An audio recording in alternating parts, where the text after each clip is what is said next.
Sunday School Leader. Thanks so much for watching this week. I hope you've had a great Thanksgiving. As you can tell, I certainly have had lots of food and had some family in from South Carolina.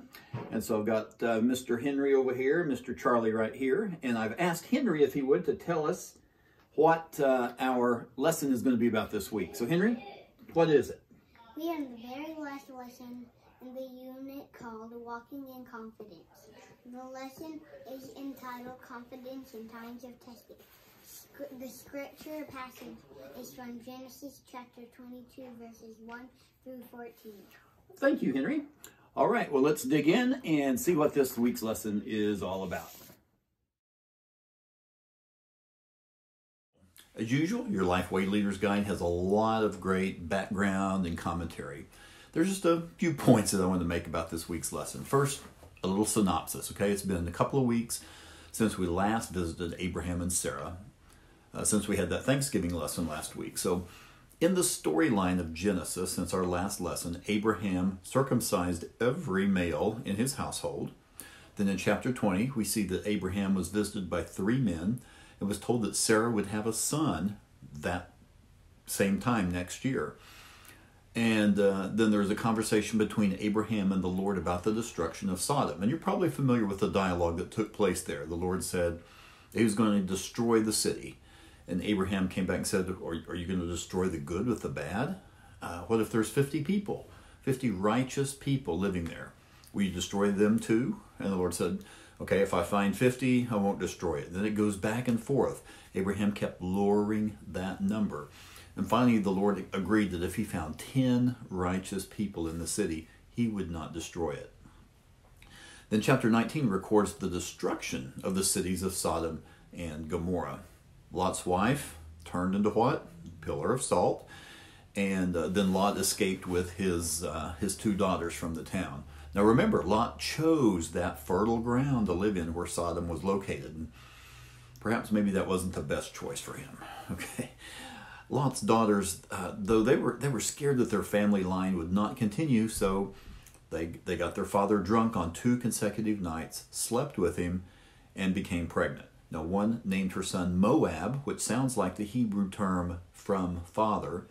He was the father of the Moabites. The other named her son Ben-Ami, which means son of my father's people. Okay, he was the beginning patriarch of the Ammonites.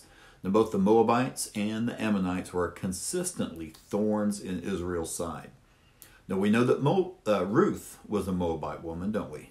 Okay, and as I mentioned in the first lesson, even the patriarchs of the faith came from dysfunctional families, didn't they? All right, in chapter 20, we read a story similar to the one that we saw a few weeks ago. Abraham moved to the Negev and told everyone that Sarah was his sister. And just like Pharaoh did in Egypt, King Abimelech took her as his own. Then the king was warned in a dream that she was Abraham's wife. Sounds familiar, doesn't it? And Sarah was returned to Abraham and was given silver and sheep and cattle and servants. It's crazy, isn't it? Chapter 21 tells of the birth of Isaac and the sending away of Hagar and Ishmael. Then we get to chapter 22. That's our lesson text for the week. And this is the story of God telling Abraham to sacrifice Isaac. The first thing about this story is that it was a 3-day journey from where they were to the sacrificial site. And that's a long time to travel and to think about what God's called you to do. Plenty of time to say no, plenty of time to turn around, but Abraham didn't do that.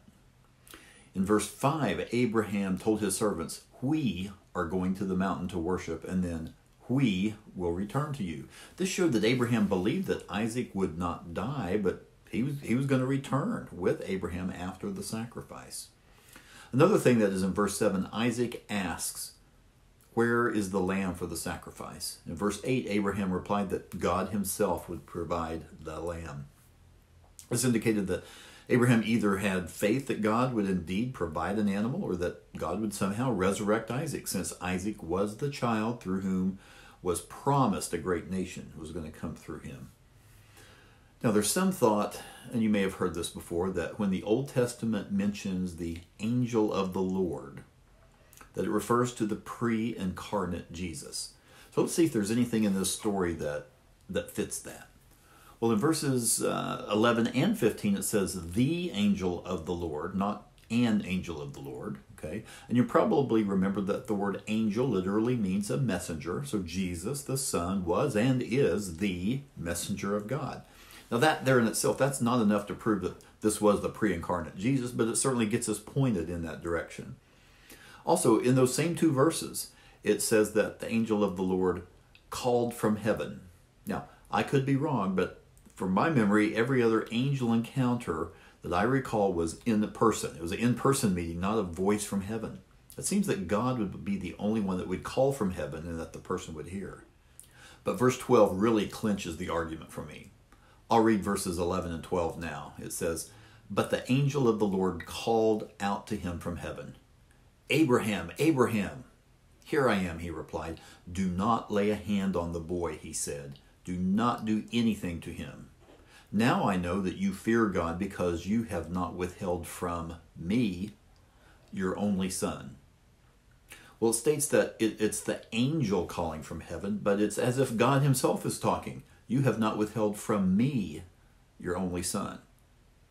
So I can't state with 100% certainty that the conversation with Abraham and the angel of the Lord was the second person of the Trinity, was the Son, but I think it is. And if it is, it's interesting that this story parallels the story of Jesus in many ways. And I mentioned some of this in the prep talk for November 14th, that Sarah was very old, unable to have children. Mary was very, very young and a virgin, yet both conceived and gave birth to a son who was promised to them. And both ladies were visited before the conception and told of the upcoming birth and actually what to name the child. Both women questioned what was going to happen to them. And then in our story this week, the ram was the substitute sacrifice to spare the son. Jesus was the substitute sacrifice to spare us.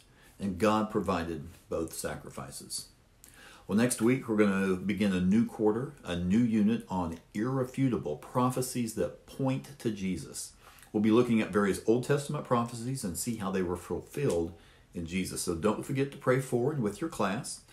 And now I'm going to get back to some of that precious grandson time. So thank you guys very much for watching. It's Thanksgiving Day when I'm recording this, and I hope you find many things to be thankful for. And I am thankful for you. I appreciate you very much.